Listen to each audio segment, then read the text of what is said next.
Si vous aimez mes vidéos mais que vous n'êtes pas encore abonné, eh bien n'hésitez pas, c'est gratuit et pour moi c'est un super soutien. Du 1er au 16 août 1936, s'est tenu à Berlin les Jeux Olympiques d'été. Ça a sans doute été les Jeux Olympiques les plus étranges au vu du contexte. Bah oui, qui est-ce qui était au pouvoir en 1936? Bah les nazis. C'est pendant ces JO, que certains qualifieront de jeux défigurés, qu'un athlète afro-américain va pulvériser de nombreux records, et au passage mettre à mal le fantasme des nazis sur la race aryenne et sa supposée supériorité, forçant même le Führer à quitter le stade. Oui, enfin, ça c'est la légende. La réalité, elle est bien plus complexe. Allez, enfilez vos baskets, aujourd'hui on part à la découverte de Jesse Owens et de ses exploits lors des Jeux Olympiques nazis de 1936.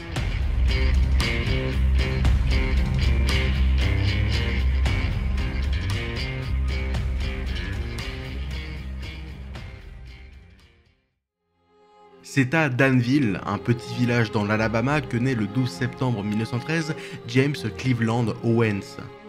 D'une famille pauvre, descendante d'esclaves, James et ses frères sont contraints très tôt de partir travailler dans les champs de coton, où travaille leur père, Henry. Victime de l'industrialisation et de l'automatisation de la récolte du coton, Henry se retrouve sans emploi, et la famille Owens est contrainte de déménager à Cleveland au début des années 20. C'est à ce moment que le jeune James prend son surnom de Jesse, qui le suivra toute sa vie.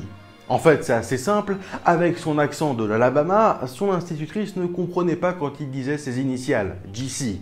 Alors du coup, elle s'est mise à l'appeler Jessie. C'est là qu'il se découvre une passion pour le sport. Il va en pratiquer beaucoup, soit en longueur, en hauteur, basket, football, mais c'est véritablement dans la course à pied qu'il excelle. Il va passer son adolescence à jongler entre les cours, les entraînements et les petits boulots. En 1928, il est repéré par Charles Paddock, champion olympique du 100 mètres lors des JO d'été de 1920 à Anvers. C'est lui qui va motiver Jesse à persévérer sur la voie de l'athlétisme. Grâce à ça, il est accepté à l'université de l'Ohio avec une bourse d'études en 1933 et il devient rapidement champion des États-Unis au 100 mètres. Oui, aux États-Unis, c'est comme ça, c'est toujours pareil aujourd'hui. Si t'as pas trop les moyens d'aller à l'université, parce que là-bas ça coûte quand même vachement cher, et bah être un bon sportif, ça peut être la solution. Jesse va continuer à s'améliorer, à battre des records et à enchaîner les victoires lors de compétitions. Jusqu'au 25 mai 1935 lors du Big Ten, une grosse compétition qui réunit les 10 meilleures universités américaines, où Jesse brille en égalant ou en battant pas moins de 6 records du monde. Un an après, le 20 juin 1936, c'est à Chicago que Jesse Owens réussit à courir le 100 mètres en 10 secondes 02, devenant ainsi le recordman de la discipline. À 22 ans, il vient d'obtenir son ticket pour les 11e Jeux Olympiques de l'ère moderne, qui doivent s'ouvrir à Berlin dans 2 mois.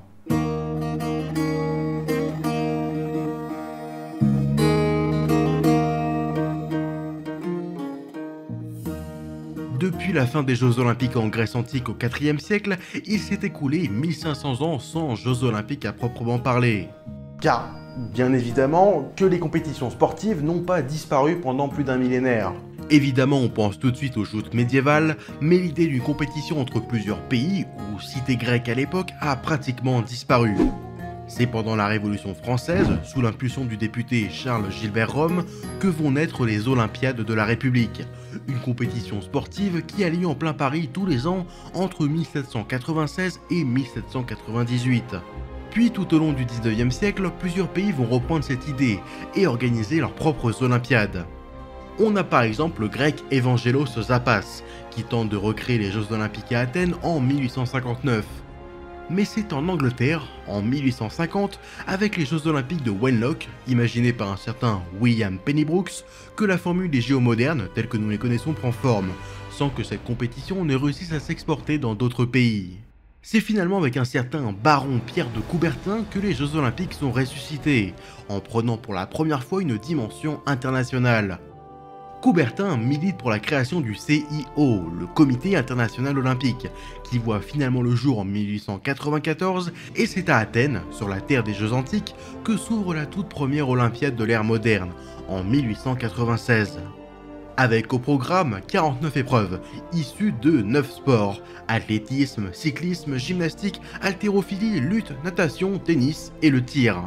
Tous les 4 ans, une ville est choisie par le CIO pour accueillir les Jeux.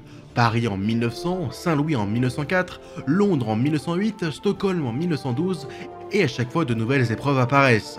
D'autres disparaissent, par exemple dès 1900 les femmes sont autorisées à concourir, bref, les JO modernes évoluent au fil des éditions. Puis c'est Berlin qui aurait dû accueillir les 6e Jeux Olympiques en 1916. Mais il se trouve qu'en 1916, on était plutôt occupé à s'entretuer qu'à courir le 100 mètres. En 1918, la Première Guerre mondiale se termine. Puis les JO reprennent en 1920, mais l'Allemagne, considérée comme responsable du déclenchement de la guerre, va être mise de côté, puisqu'elle est exclue lors des Jeux de 1920 et de 1924 qui se tiennent à Paris. C'est d'ailleurs cette même année que s'ouvrent les tout premiers Jeux Olympiques d'hiver, en France, à Chamonix. Mais bon là, ça nous intéresse pas trop. Pour l'Allemagne, il faut attendre 1931 pour que le CIO lui attribue enfin les Jeux d'été et d'hiver 1936.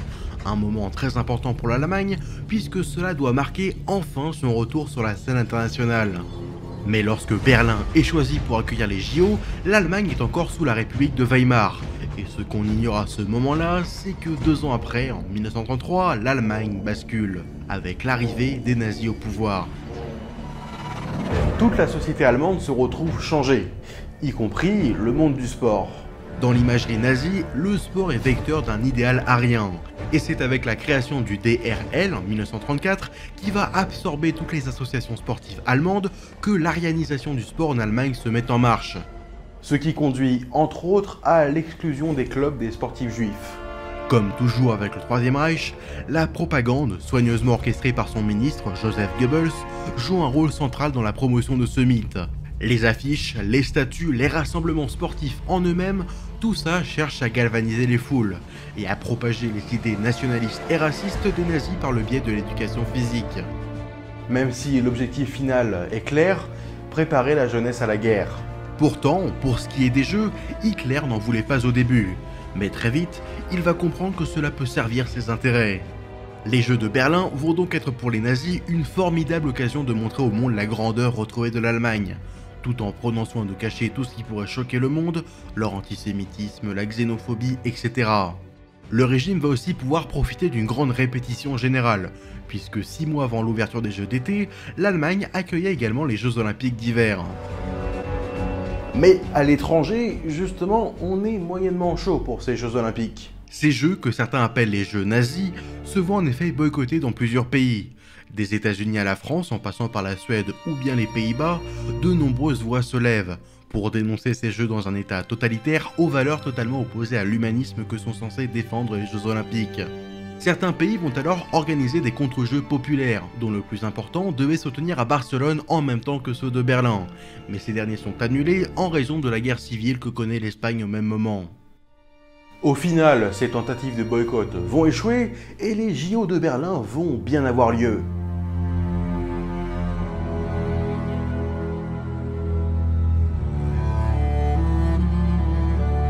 Pour ces Jeux Olympiques, qui doivent, je vous le rappelle, servir à fédérer le peuple allemand et à l'Allemagne de moyens pour se dédiaboliser aux yeux du monde, il faut promouvoir le nazisme tout en cachant les intentions belliqueuses du parti.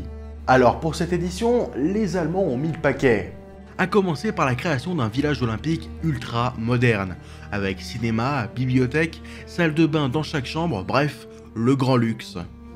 Avec ça, évidemment, s'accompagne la création de nombreux centres sportifs où vont se dérouler les épreuves, un vélodrome, un centre nautique ou encore un stade dédié au hockey sur gazon. Mais la plus imposante de ces installations reste le stade olympique de Berlin, imaginé par l'architecte Werner Mark d'une capacité de 100 000 places. Aussi, pour se donner une image plus propre, les nazis font disparaître de Berlin le temps des Jeux toutes les affiches antisémites, ou bien aussi ils suspendent les lois anti-homosexuelles. La promotion des Jeux de Berlin se fait aussi via des affiches, des cartes postales, des timbres, ou même de drôles de sponsors. Ces JO seront aussi les tout premiers à être diffusés en direct à la télévision. Même si finalement pas grand monde n'a de télé chez soi à ce moment-là, c'est surtout pour montrer à quel point le pays est moderne, et pour embellir la vitrine du national-socialisme que les nazis tentent de vendre au monde. Voilà, maintenant tout est prêt à accueillir toutes les délégations venues du monde entier. Le 1er août 1936, devant un stade olympique bondé, après un défilé des jeunesses hitlériennes, sur fond de la marche d'hommage de Wagner, Adolf Hitler monte à la tribune, aux côtés des membres du CIO, de Goebbels et de Pierre de Coubertin, et déclare les 11e Olympiades ouvertes. Pour la première fois, encore une fois inspiré par une antiquité fantasmée dont les nazis raffolent, les JO s'ouvrent à la suite d'un relais de 3000 coureurs partis d'Olympie en Grèce jusqu'à Berlin, se passant un à un la torche olympique jusqu'à ce que le dernier athlète allume la flamme olympique dans le stade. Puis a lieu une grande cérémonie d'ouverture, avec le défilé des athlètes issus de 49 pays différents venus des 5 continents. L'Allemagne a l'équipe la plus nombreuse, avec 348 sportifs, suivi par les États-Unis avec 312 sportifs, dont 18 Afro-Américains, dont fait partie notre Jesse Owens. Oui, bon, j'ai fait un aparté un peu long, mais le contexte, c'est important. En tout, pendant ces Jeux de Berlin, il y aura 129 épreuves, et Jesse Owens, lui, il en participe à 4. Le 100 mètres, le 200 mètres, le saut en longueur et le relais 400 mètres. Le 3 août, il remporte la médaille d'or au 100 mètres. Le 4 août, c'est l'épreuve du saut en longueur.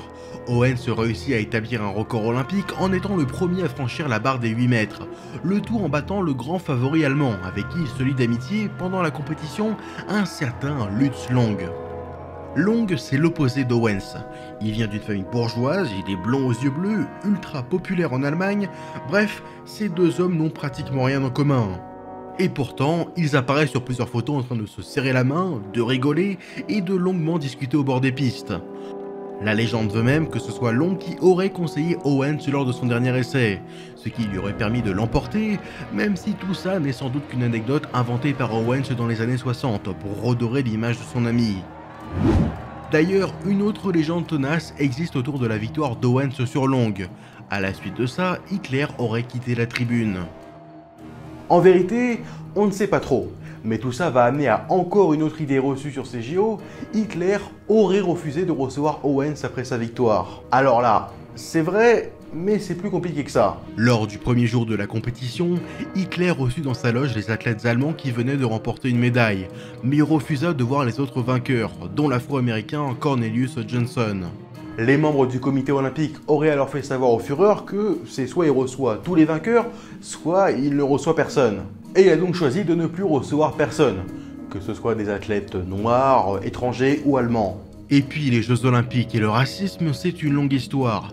Déjà, lors des Jeux de Saint-Louis en 1904, avaient été organisées les journées anthropologiques, où des non-blancs, principalement des natifs américains et des afro-américains, devaient s'affronter uniquement entre eux.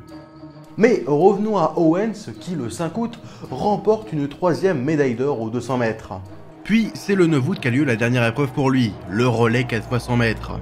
Au début, il ne devait pas y participer, mais comme les entraîneurs de l'équipe ont décidé subitement d'écarter 2 athlètes pour officiellement pouvoir composer la meilleure équipe possible, même si en fait les 2 athlètes qui ont été écartés étaient juifs, ce qui laisse supposer que ce geste était peut-être pour satisfaire le pays hôte. Quoi qu'il en soit, Jesse Owens se retrouve donc au départ du 400 mètres, qu'il remporte avec Floyd Draper, Frank Wyckoff et Ralph Metcalfe. Ce qui nous fait donc 4 médailles d'or olympiques en 7 jours. C'est plutôt pas mal. Et pour des Jeux Olympiques qui étaient censés démontrer la supériorité de la race aryenne, bah ça la fout un peu mal. Owens est acclamé dans le stade. Pourtant, du côté américain, son triomphe se fait nettement moins ressentir. On est toujours en plein pendant la ségrégation, si bien qu'Owens ne recevra jamais de félicitations de la part du président Roosevelt, et dira « Hitler ne m'a pas snobé, c'est notre président qui m'a snobé. Le président ne m'a même pas envoyé un télégramme. » Et ça, bah ça fait tâche. Les Jeux se terminent finalement le 16 août par une grande cérémonie de clôture.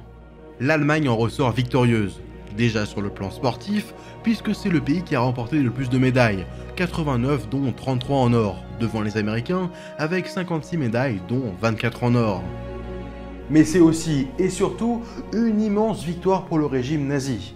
Sa gigantesque opération de propagande a fonctionné. Les pays qui ont participé à ces JO, ainsi que le comité olympique, n'ont pas vraiment bronché face aux nazis, malgré qu'on savait déjà qu'ils ne respectaient clairement pas les droits de l'homme, ni même les valeurs des JO. Ce qui n'empêchera pas certains de protester, comme le journaliste américain William Shirer qui écrit que le spectacle offert à Berlin n'était que de la poudre aux yeux, Ou bien l'éditorialiste français Jacques Godet qui titre dans le journal L'Auto au lendemain de la clôture des JO « Les Jeux défigurés ». Grâce au jeu, l'Allemagne signe son retour sur la scène internationale, un retour qui sera immortalisé 2 ans plus tard avec la sortie du film Olympia.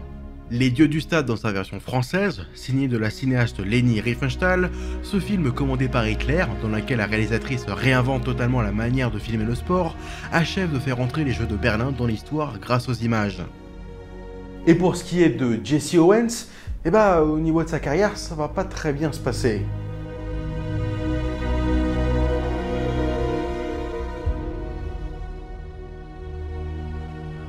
Lorsque Jesse Owens rentre aux États-Unis, lui et le reste de la délégation sont accueillis triomphalement. Mais comme je vous l'ai dit, on est encore en plein pendant la ségrégation, et les athlètes afro-américains sont peu à peu mis de côté. Pire, alors qu'on aurait pu s'attendre à une brillante carrière pour Jesse Owens, à la suite d'un refus pour participer à une tournée en Scandinavie pour passer un peu plus de temps avec sa femme et ses enfants, il est purement et simplement interdit de compétition à vie. À la suite de ça, il va s'effacer, faire de petits boulots ou participer à des courses amateurs, où il affronte des chevaux, des chiens ou encore des voitures pour gagner quelques dollars. Certains lui reprocheront de ne pas avoir saisi cette opportunité pour s'engager dans la lutte contre le racisme, même bien après, dans les années 60 à 70, où il ne prend pas position pendant le mouvement pour les droits civiques. Au lieu de ça, il se lance pendant un temps dans une carrière dans le jazz, avant de revenir à ses fondamentaux en devenant entraîneur sportif. Et c'est ce qui rend Jesse Owens si complexe, voire même pour certains controversé. Car on a tenté de faire de lui une figure de la cause des Afro-Américains, un symbole contre le racisme et la xénophobie qu'incarnaient plus que tout les nazis à Berlin, mais aussi son propre pays. Mais il n'était rien de tout ça, du moins il n'a pas voulu l'être. Tout ce qui l'intéressait c'était la performance, pas vraiment la politique. Ce qu'il finira par regretter, lorsqu'il publie en 1972 sa seconde autobiographie, J'ai changé, dans laquelle il présente ses excuses auprès des Afro-Américains. Devenu addict à la cigarette après son retour de Berlin, on lui diagnostique un cancer des poumons, qui finit par l'emporter à 66 ans le 31 mars 1980.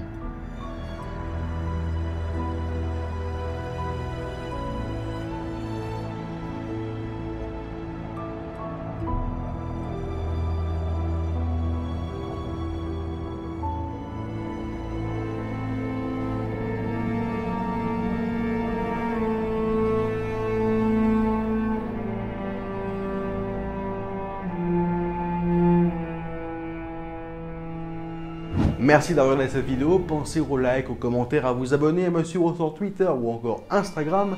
Et moi je vous donne rendez-vous pour de prochains épisodes.